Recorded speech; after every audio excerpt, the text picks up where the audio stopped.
Përshëndetje zonja dhe zotrinj, njohim zhvillimet e fundit nga vendi i rajonit Dëbota në Tryezën me liderët e Ballkanit Perëndimor në Shkup. Komisionerja e zgjerimit Marta Kos u bëri të qartë se pas batimin e reformave nuk do të ketë andarësim në Bashkimin Evropian dhe as rimbursim të plot të fondeve nga plani i rritjes.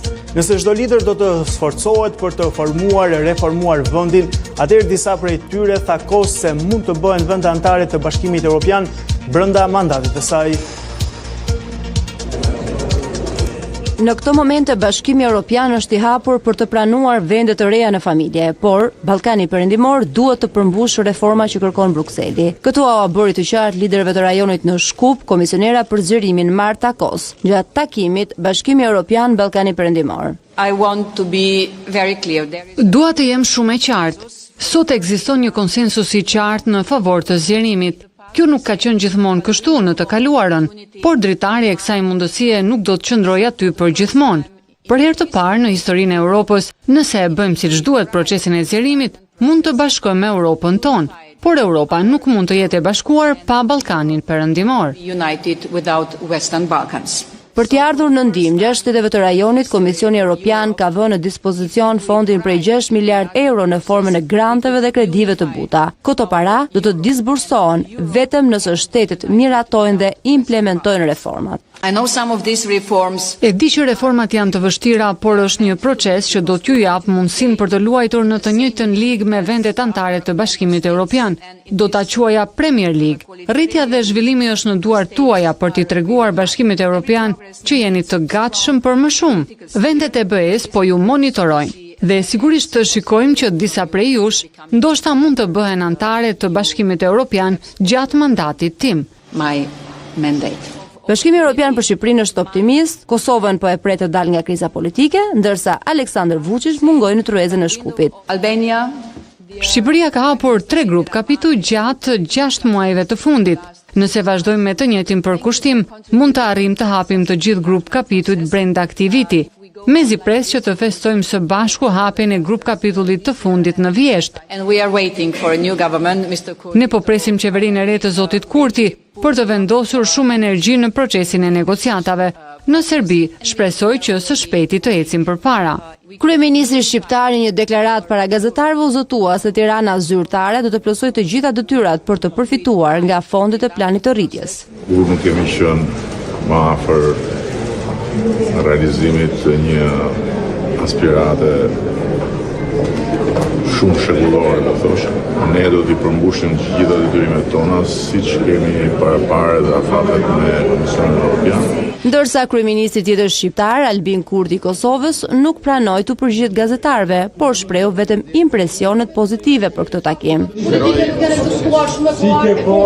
Në fund të punimeve të takimit BE Ballkani Perëndimor, komisionera për zgjerimin ju kërkoi edhe një herë liderëve të rajonit që të nxitojnë nëse duan të përfitojnë nga 6 miliardë, një ofertë e cila skadon për ta në 2027. Tirana do të jetë mikpritësia e radhës së takimit tjetër në Vjesht. E teksa ndodhet në Shkup për të diskutuar mbi rrugën e Shqipërisë drejt Bashkimit Evropian, kryeministri Edi Rama i ka kushtuar disa minuta politikanit britanik Nigel Farage. Në replikën e radhës, shefi i qeverisë shqiptare e cilëson Farage si një njeri që po këmbgul në gabim, pasi sipas tij nuk është e vërtetë që 1 në 50 shqiptarë është kriminal apo 1 në 4 është i tillë. Madje Rama i thot politikanit anglez se numri i shqiptarëve në Britani i kalon 300.000 persona, të cilët jetojnë dhe punojnë në këtë ishull në profesione të ndryshme. Por deklaratat e Farage, Rama i justifikon si të një njeriu pjesë e një shoqërie që po vuan nga trauma politike. Në fund të reagimit të tij, Rama e fton Farage për të caktuar datën që ai do të vizitojë Shqipërinë, një mënyrë për të rrësuar mitet dhe fantazit për shqiptarët. Kauza e vjedhjes dhe manipulimit të zgjedhjeve u ekspozua nga Sali Berisha edhe në Asamblen Parlamentare të OSBE. Në takimin e mbajtur në Portugali, kryedemokrati akuzoi mazhorancën se ka manipuluar zgjedhjet teksa kërkoi nga ndërkombëtarët të angazhohen që shqiptarët të votojnë të lirë. Unë kam vetëm një kërkesë, të ndihmoni që kombi im të votojë lirë. Pa një qeveri teknike, shqiptarët nuk do të kenë mundësi të bëjnë zgjedhje të lira dhe të ndershme, ka deklaruar Sali Berisha. shohim të tjera zhvillime. Ndryshe nga Tirana, procesi i rinumërimit për qarkun Fier nxjerr në dukje një tjetër specifik. Sipas antarit të KAS Ledi Obraho, të dhënat gjatë këtyre 2 ditëve tregojnë se nuk jemi në kushtet e gabimeve njerëzore, përkundrazi shfaqen dukshëm përpjekjet e grupeve të numërimit për të favorizuar kandidat të caktuar. Zoti Brau, si po shkon procesi i rinumërimit votat të Fierit? Jemi pothuajse kemi kaluar gjysmën. Çfarë parregullsisht keni hasur deri tani apo ka shkuar çdo gjë në rregull? Si ritëm për rinumërimin ka ecur më shpejt Fieri, duke qenë se ka një numër më të vogël kandidatësh, edhe qendrat e votimit pak në ato ditës djeshme kanë pasur më pak vota. Por ajo që vetë rend ndryshim nga Tirana, qarkun e Fierit, është që ka lëvizje më të mëdha mes kandidatëve. Pra lëvizjet mes subjekteve janë më të vogla, ndërkohë që lëvizjet mes kandidatëve brenda partive janë më të mëdha, me shifra me mbi 500, 600, ka dhe mbi 700. Kështu që kjo është problematike sa i përket qarkut Fierit. Megjithatë do shohim deri në fund dhe pastaj do bëhet analiza për çdo qendër votimi për të kuptuar se çfarë ka ndodhur në qarkun e Fierit, se duhet qartasi që nuk jemi më në kushtet e gabimeve njerëzore, por besoj se jemi në kushtet të një veprimtarie të qëllimshme nga grupet e numërimit për të favorizuar apo disfavorizuar kandidatë caktuar. Keni konstatuar këto parregullsi janë në disa grupe numërimi apo është një trend në të gjithë qendrat? Nuk mund të flas dot me emra për numëruesit, por duket që është në KZZ caktuara dhe besoj ka qenë një paktën mund të ketë pasur një lloj orientimi ose grupet numërimit caktuara që kanë favorizuar apo disfavorizuar kandidat. Kjo duhet parë më tej, sepse na duhen edhe dokumentacioni se kush kanë qenë grupet e numërimit, në mënyrë që të shohim se çfarë veprimi do jetë veprimi i radhës.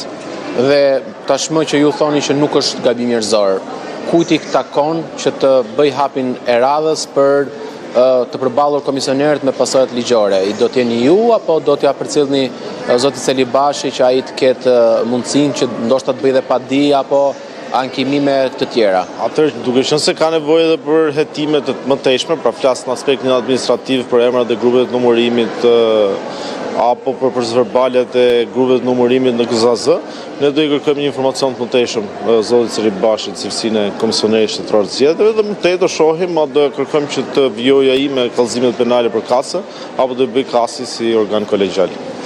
Kur pritet të mbaroj procesi i Fierit dhe nëse mbaron nesër, a do të nis direkt Durrësi apo do të ketë një pauzë si është menduar? Besoj se mbaron nesër paradite ose nga drega dhe menjëherë do fillojmë me Durrësin në çdo rast. Pra qoftë nesër, qoftë pas nesër, varësi të mbarimit të qarkut të Fierit, me shpresën që deri në fund kësaj jave të mbarojmë dhe qarkun e Durrësit dhe të vijojmë me seancat për konkluzionet përfundimtare për 4 qarqet që kanë mbetur. Shumë faleminderit. Faleminderit ju. Në 6 muajt e parë të këtij viti, Shqipëria është tronditur nga 19 vrasje me një shpërndarje gjeografike që përfshin kryesisht 2 qendra të mëdha urbane, Tiranën dhe Shkodrën, si dhe zonat e veriut. Nga këto ngjarje, 6 prej tyre mbeten ende të pasbardhura, duke ngritur shqetësime për nivelin e sigurisë dhe efikasitetin e hetimeve. Sipas të dhënave, muaji janar mban numrin më të lartë të ngjarjeve, me 6 vrasje, gjysma e të cilave ende të pasbardhura, ndërsa në muajin mars fatmirësisht nuk pati asnjë ngjarje. Fusha e mbetjeve pranë inceneratorit të Elbasanit u përfshi nga zjarri pas ditën e së martës. Flakët të ndihmuara nga errat janë në përhapur në sipërfaqe të mëdha, duke shkaktuar edhe ndotje të qytetit. Vatra aktive ka dhe në disa fshatra, ndërsa zjarfikësit po punojnë ende për shuarjen e tyre. Drejtori i shërbimit zjarfikës, Arben Cara, ka konfirmuar se flakët janë të vështira për të shuar dhe se prioritet mbetet mbrojtja e banesave në afërsi. Po punohet intensivisht për izolimin e vatrës zjarrit, kuptohet, kemi të bëjmë me mbetje urbane, të cilat janë shumë vështirë verifiku, pasi kërkohet një specifike dhe qanë si që shkuma në këtë rast, përdoret shumë me të gjitha automjetet, po sillim shkum po dhe nga Tirana dhe disa qytete tjera në mënyrë që zjarrin ta lokalizojmë një kohë sa më shkurtër. Gjithashtu bashkia vetë ka vendosur disa fatdroma në lëvizje kamion, siç po shikoni, për të izoluar mbetjet me mbetjet lumit të shkumbinit, pasi nëse ne nuk do përdorim shkumë në këto mbetje, zjarri do vazhdojë intensivisht Vatra është shumë e përhapur, vatra është aktive, kuptohet. Kemi arritur ta izolojmë që të mos përhapet, që të mbajmë banesat të ndodhen rreth saj, të jenë të parezituara, por edhe pse kjo vatër fiket reaktivizohet në shumë pak sekonda, pasi vetë infrastruktura nuk na mundson që ne të kemi mjetet non-stop me ujë dhe me shkum. Policia e Fierit ka arrestuar 36 vjeçarin Zamir Meta pasi dyshohet se ka abuzuar me vajzën e tij të mitur. Kjo e fundit u detyrua të largohej nga banesa dhe kanë qenë fqinjet që e kanë kuptuar duke lajmëruar edhe policin. Familja Meta banon në fshatin Sheqis të Patosit dhe jetojnë në kushte të vështira së bashku me 7 fëmijë të mitur. Abuzimin e ka pranuar edhe veti arrestuari, por ka deklaruar se ka ndodhur vetëm një herë rreth një vit më parë. Aktualisht vajza është transferuar nga policia në Tiranë, ku ka nisur programin e rehabilitimit pasi ndodhej në gjendje të rënduar psikologjike. Shohim të tjera zhvillime nga rajoni. Serbia ka bllokuar një prej pikave kufitare me Kosovën. Këtë e konfirmoi vetë qendra kombëtare për menaxhimin e kufive. Megjithatë, bllokada ka zgjatur vetëm pak orë dhe qarkullimi në rrugë është rihapur sërish. Njoftohen të gjithë qytetarët se rruga në pikën kufitare Merdar është rihapur për qarkullim pas përfundimit të bllokadës së përkohshme nga qytetarët në territorin e Serbisë. Qarkullimi tashmë është i lejuar në të dyja drejtimet, teksa luten të gjithë pjesëmarrësit në trafik të qarkullojnë me kujdes të shtuar për shkak të sigurisë dhe mundësisë vonesave të lehta, lexohet në njoftimin e publikuar. Spanja regjistroi qershorin më të nxehtë në histori, ndërsa Franca ka mbyllur mbi 1000 shkolla me së valës ekstreme të nxehtit që ka përfshirë thuajse gjithë Europën. Italia po ashtu ka ndaluar punën jashtë në oraret e pikut, teksa punonjës kanë humbur jetën si pasojë e vapës. Turqia dhe Franca po luftojnë gjithashtu me zjarret, me rreth 50.000 persona të evakuar në Izmir. OBSH paralajmëroi për ndërhyrjen e masave të reja në mënyrë që të parandalohen 10 mijëra vdekje. 4 punonjës të një reviste satirike në Turqi u vunë në pranga pas publikimit të një karikature që duket se tregon profetin Muhammed. Ministri i Brendshëm dënoi karikaturën e revistës Leman si të turpshme, duke njoftuar se kryeredaktori dhe një karikaturist ishin mes të arrestuarve. Kryeprokurori i Istanbullit urdhëroi arrestimin e punonjësve Amerikës në të ardhmen, do të jetë orientuar qartë dhe tepër e kufizuar. Në një deklaratë që shënon në transferimin e USAID dhe tepër e kufizuar, në një deklaratë që shënon në transferimin e USAID në Departamentin e Shtetit si pjesë e shtytjes së praprecedentët të presidentit Donald Trump për të tkurrur qeverinë federale. Rubio tha se Shtetet e Bashkuara po braktisin atë që ai e quajti një model të bazuar në bamirësi dhe do të përqendrohen në fuqizimin e vendeve për të rritur në mënyrë të qëndrueshme. Ndërsa presidenti amerikan Donald Trump shtoi thirrjet për armëpushim në Gaza, Izraeli intensifikon bombardimet. Gati 100 persona mbetën të vrarë në valën më të rëndë të sulmeve në disa javë. Mes shënjestrave të bombardimeve ishte edhe një kafene e famshme e Buzdetit, ku të rinj e gazetar shkonin për të relaksuar për të përdorur më pas edhe internetin. Ndërsa presidenti amerikan Donald Trump kërkon arritjen e një armëpushimi në Gaza, Benjamin Netanyahu intensifikon sulmet. Forcat izraelite bombarduan një kafene, një shkollë dhe një qendër të shpërndarjes së ndihmave gjatë orëve të fundit, duke vrarë të paktën 95 palestinezë. Rreth 60 prej tyre ishin viktima të sulmeve që shënjestruan qytetin e Gazës dhe veriun e territorit. 39 persona mbetën të vrarë pas bombardimit të një kafeneje të famshme Buzdetit, Al-Baka, ku zakonisht qëndrojnë të rinj aktivistë dhe gazetarë, për shkak të qasjes që ofron pronta internetit. Mes viktimave atje është një gazetare, po ashtu gra e fëmijë që ishin mbledhur në kafene. Një dëshmitar tha se avionët izraelit kishin bombarduar lokalin. Papritur dëgjuam një shpërthim të fortë dhe nisëm të vraponim. Gjetëm kufoma të shpërndara në det. Kjo është një zonë publike ku njerëzit vinë për të gjetur pak shpëtim, por prapu bë shënjestër sulmesh. Bombardimi rrafshoi kafenen dhe la një krater të madh në tokë. Al Jazeera raporton se sulmi kishte ndodhur pa paralajmërim, po ashtu të hënën forcat izraelite goditën edhe një magazin ku shpërndaheshin ndihmat në lagjen Ziton të qytetit të Gazës. Ndërkohë në Gazën qendrore ushtria sulmoi oborrin e spitalit Al-Aqsa, ku mira familje të shpërngulura kishin gjetur strehim.